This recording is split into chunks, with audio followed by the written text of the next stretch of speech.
அழகே அழகு சீரியல்ல அடுத்த வர எபிசோட்ல நம்ம ரேவதி இருந்துட்டு அவங்களோட ரிப்போர்ட் எப்படி வருமோ அப்படின்னு சொல்லிட்டு ரொம்பவே டென்ஷனாக இருக்காங்க.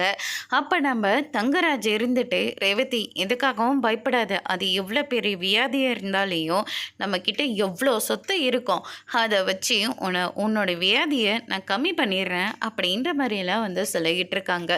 நீங்கள் வேற ஏங்க என்னை பயன்படுத்திக்கிட்டே இருக்கீங்க அப்படின்னு சொல்லிட்டு ரேவதி ஒரு பக்கம் சொல்லிக்கிட்டு இருக்காங்க. நான் எதுக்காக உன்னை பயன்படுத்த போகிறேன், நான் நல்லது தானே சொல்லிட்டு இருக்கேன், உனக்கு எப்படி எதுவும் நடக்க விட மாட்டேன், கண்டிப்பாக நான் சொல்கிற மாதிரி உனக்கு வியாதி இருக்க தான் செய்யுது அப்படின்ற மாதிரி சொல்லிட்டு இருக்காங்க.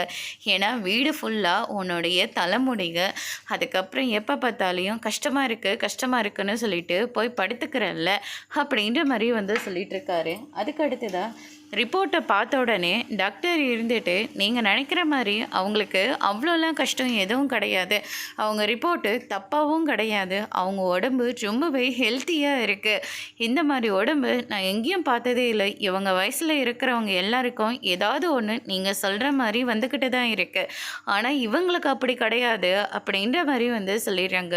இதை கேட்ட தங்கராஜுக்கே பயங்கர அதிர்ச்சியாக இருக்குது. டாக்டர் அப்படின்னா என்னோட ரிப்போர்ட்டு அப்படின்ற மாதிரி சொல்லிடுறாங்க. உங்களை தான் சார் ரொம்ப கஷ்டமாக இருக்குது, உங்களுக்கெல்லாம் சுகரெல்லாம் கூடி போயிருக்கு அப்படின்ற மாதிரி சொல்லிடுறாங்க. டாக்டர் இங்கே கொடுங்க அப்படின்னு சொல்லிட்டு ரேவதி அதை படித்து பார்க்குறாங்க. அதில் பார்த்தா டாக்டர் சொன்ன மாதிரி தான் இருக்குது. தங்கராஜ் அதை கேட்டோன்னே பயங்கர ஷாக் ஆகுறாங்க. அதோடு முடிச்சிருக்கு.